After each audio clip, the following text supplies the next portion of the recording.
Joules कहती है अगर ये बात फैल गई तो ऑलमोस्ट पक्का है कि कोई ना कोई इसका फायदा उठाने की कोशिश जरूर करेगा ताकि वो गलत तरीके से पैसे कमा सके।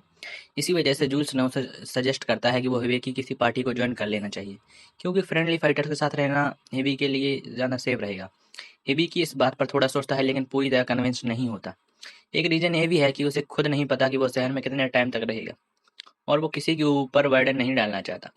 उससे ये मानने में कोई प्रॉब्लम नहीं थी कि लोगों के साथ रहना अच्छा होता है, लेकिन उसे लगता था कि उसके केस में ये काम नहीं करेगा, क्योंकि वो खुद नॉन कॉम्बोटेंट कॉम्बोटेंट है। फिर जूल्स उसे एक और ऑप्शन देता है। वो कहता वो बॉडीगार्ड हायर कर सकता है। सीन शिफ्ट होता है और एक वॉल्फ मैन दिखता है जो एक सेल के अंदर एक छोटी लड़की के साथ बैठा है। अगले दिन हिबेकी डेबी कंपनी जाता है बॉडीगार्ड हायर करने के लिए, और वहाँ उसकी मुलाकात ओनर अजारथन डेवी से होती है। लेकिन जैसे ही डेवी हिबेकी को ध्यान से देखता है, वो तुरंत उस पर इंटरेस्टेड हो जाता है, क्योंकि उससे उसमें पैसा दिखता है। असल में उसके पास एक स्पेशल स्किल है जिससे वो लोगों में खास स्मेल महसूस कर सकता है, जो या तो ऑलरेडी रिच हैं या फ्यूचर में रिच बनने वाले होते हैं। हिबेकी को फिर कई स्ट्रॉन्ग बॉडीगार्ड दिखाए जाते हैं, लेकिन वो सबको रिजेक्ट कर देता है। रीजन ये नहीं था कि वो वीक थे, बल्कि उनका एमपी बहुत कम था। हिबेकी चाहता था कि वो मेडिकल बुक को की हाइपर क्योर और परफेक्ट हील स्किल यूज कर सके। उसके लिए उसे बॉडीगार्ड का माना स्ट्रांग होना जरूरी है। डेवी उसे कहता है कि और भी ऑप्शंस अवेलेबल हैं, लेकिन तभी हिबेकी को गॉड एडवाइस मिलती है कि वो खुद जाके ढूंढे। डेवी उसे नेक्स्ट ऑप्शन की तरफ ले जा रहा होता है। तभी हिबेकी एक डार्क कॉरिडोर नोटिस करता है। डेवी बताता है कि वहाँ कुछ लोग हैं लेकिन नॉर्मल काम या फाइट के लिए सिचुएबल नहीं है, इसलिए वो उन्हें रिकमेंड नहीं करेगा। वो लोग अपने होम वापस नहीं जा पाए, इसलिए डेवी ने उन्हें यहाँ वहीं रहने दिया। हिबिकी को लगता है कि शायद वो लोग उसकी तरह सिचुएशन में हैं, इसलिए वो वहां जाने को कहता है। अंदर जाकर हिबिकी एक वॉल्फ बीस्टमैन को देखता है जो एक छोटी सी लड़की को गार्ड कर रहा होता है। उसे क्यूरियोसिटी होती है कि उन्होंने लॉक क्यों किया है। डेवी बताता है कि बीस्टमैन ने उस लड़की को प्रोटेक्ट करने के लिए रैम्पेज कर दिया है। लड़की के पास मैजिक पावर है लेकिन उसे कंट्रोल करना नहीं आता, इसलिए वो पावर्स अचानक बाहर आ जाती हैं। हिबिकी दोनों अप हिबिकी दोनों को अपराइज करने की कोशिश करता है, लेकिन शौक लगता है क्योंकि कुछ स्टेटस हिडन है। सापो उसे बताता है कि स्टेटस फॉल्सिफाइड हैं और उसे एक्सपर्ट आई स्किल यूज करनी चाहिए, जो दुनिया की हाईएस्ट लेवल अप्रेजाइजिंग स्किल है और उसे गॉड ने दी है। विवेकी एक्सपर्ट आई यूज करता है और उसे पता चलता है कि बीस्टमैन का नाम क्लॉड है और वो लेवल 95 का हीरो है। लड़की का नाम लिलियन है और उसके पास राइजिंग सेंचुरी स्टेटस है जिसका मतलब है कि उसकी सोल सीधे गॉड्स के रेलम से जुड़ी हुई है। हिबेकी सोचता है कि दोनों के पास काफी एमपी है, लेकिन उसे डाउट होता है कि क्या वो हीरो और सेज के साथ ले जा सकता है। तभी गॉड उसे कहता है कि वो जो चाहे कर सकता है। उसके बाद सापो उसे रिलीफ मेजियोर स्किल यूज करने के लिए कहता है, हालांकि वो प्रॉपरली एक्सप्लेन नहीं करता। हिबिकी को लगता है कि शायद ये स्किल क्लॉड की कर्ज हटाने के लिए है।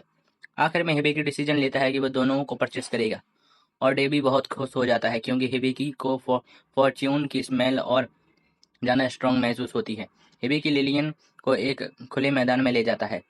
क्लाउड तुरंत सोचने लगता है कि आखिर वो दोनों के साथ क्या करने वाला है, लेकिन हिबिकी उसे कामली बोलता है कि रिलैक्स करो, क्योंकि वो असल में उसे हील करने आया है। ये सुनकर क्लाउड पूरी तरह शॉक हो जाता है। हिबिकी लिलियन से कहता है कि उसे उसकी हेल्प चाहिए ताकि एक काम प्रॉपरली हो सके। क्लाउड को शक होता है कि ये कोई ट्रैप या ट्रिक तो हो सकती है, लेकिन लिलियन उसे बोलती है कि ओवर थिंकिंग बंद करो और चुप रहो।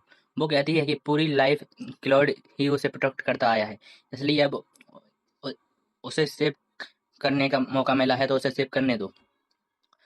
हिबिकी लिलियन को समझाता है कि इस प्रोसेस के लिए उसे उसके एमपी का बड़ा हिस्सा चाहिए और उससे पहले एक कॉन्ट्रैक्ट एग्री करना होगा। लिलियन बिना एक सेकंड सोचे एग्री करती है और तुरंत अपने एमपी ट्रांसफर कर देती है, जिससे हिबिकी के पास परफेक्ट हील टेक्निक यूज करने के लिए ये सब कुछ रेडी हो जाता है। क्लॉड के ये जो लिम्स मिसिंग थे वो पूरी तरह वापस आ जाते हैं और उसके सारे ये वॉन्ट्स ऐसे हील हो जाते हैं जैसे कभी थे ही नहीं। ये देख के लिलियन बहुत खुश हो जाती है और सीधे जाकर क्लॉड को हक कर लेती है।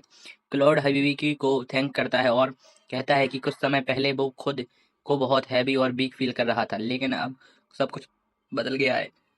हिबिकी कहता है कि ये सब कर्ज की वजह से था। क्लॉड ये सुनकर और शॉक हो जाता है, क्योंकि उसकी कर्ज की इंफॉर्मेशन हिडन होनी चाहिए थी और किसी भी अप्राइजर को ये नहीं पता नहीं चलना चाहिए। हिबिकी फिर बताता है क्लॉड एक हीरो है और लिलियन फ्यूचर में सेज बनेगी। क्लॉड समझ नहीं पाता है कि हिबिकी को ये सब कैसे पता। तभी हिबिकी बताता है कि गॉड ने उसे एक्सपर्ट आई स्किल दी है।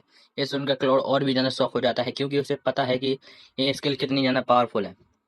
हिबिकी क्लॉड की कर्ज को हटाने के लिए रिलीफ मेजर्स स्किल यूज करता है, लेकिन अचानक क्लॉड के चारों तरफ हैवी चेन आ जाती है और एक जायंट सीजर ऊपर से नीचे की ओर आने लगती है। पहले तो ऐसा लगता है कि क्लॉड को चोट लग गई है। जैसे ही हिबिकी और लिलियन दोनों डर जाते हैं, लेकिन क्लॉड सेफ रहता है और असल में सीजर उन चेन्स को काट रही होती है जो लंबे समय से विंड करके रखे हुए थी। क्लॉड खुद को चेक करता है और महसूस करता है कि अब उसकी फुल स्ट्रेंथ वापस नहीं आई, लेकिन काफी पावर वापस आने लगी है। वो रिस्पेक्ट के साथ हिबी के सामने झुकता है और सबसे पहले रूड बिहेवियर के लिए सॉरी बोलता है।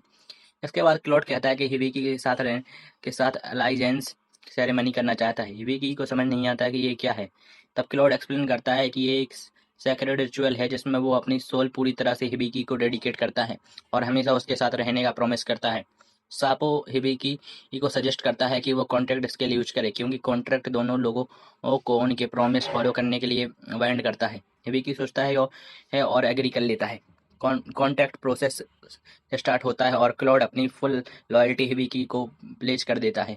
हिबिकी उसे एक्सेप्ट करता है और कॉन्ट्रैक्ट कंप्लीट हो जाता है।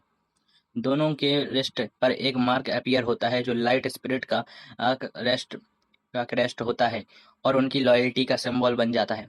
लिलियन ये सब देखकर बहुत खुश हो जाती है। दूसरी तरफ एमेलिया, इवाल और स्टालिया अपनी जर्नी पर आगे बढ़ रहे होते हैं। कुछ समय ट्रेवल करने के बाद एमेलिया सजेस्ट करती है कि वो हॉट स्प्रिंग पर रुक कर रेस्ट करेगी। स्टेलिया को पहले ही आइडिया अच्छा लगता है, लेकिन फिर वो सोचती है कि वहाँ इवाल के भी साथ होगा और वो नहीं चाहती कि इवाल एमेलिया से ज़्यादा क्लोज आए। स्टेलिया कोशिश करती है कि एमेलिया को मना करने की, लेकिन एमेलिया फिर भी हॉट स्प्रिंग जाने का डिसीजन लेती है। हिबिकी क्लाउड और लिलियन को एक्सप्लेन करता है कि उसे परफेक्ट हील स्किल यूज करने के लिए दूसरों का आईएमपी क्यों चाहिए होता है। दोनों ध्यान से सुनते हैं और सिचुएशन को क्लियरली समझ जाते हैं।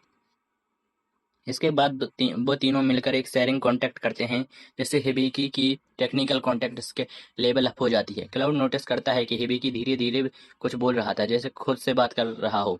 वो पूछता है कि क्या है। हिबिकी बताता है कि ये वॉइस है जो है वो उसे गाइड करती है और चीजें समझाती है।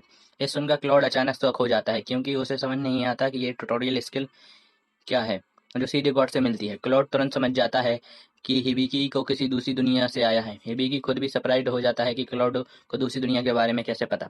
हिबिकी पूछता है कि उसे इसके बारे में से कोई प्रॉब्लम तो नहीं है। क्लॉड कहता है कि मुझे इससे कोई फर्क नहीं पड़ता और उसकी लॉयल्टी हमें कभी भी लॉयल्टी में कोई भी चेंज नहीं आएगा। आगे चलते हुए क्लॉड बताता है जिस गॉड से हिबिकी कनेक्टेड है वो शायद चीफ गॉड है। इस दुनिया में करीब 11 गॉड हैं और चीफ गॉड सबसे पावरफुल माने जाते हैं। ट्यूटोरियल और एक्सपर्टाइज जैसी स्किल सिर्फ वही दे सकते हैं।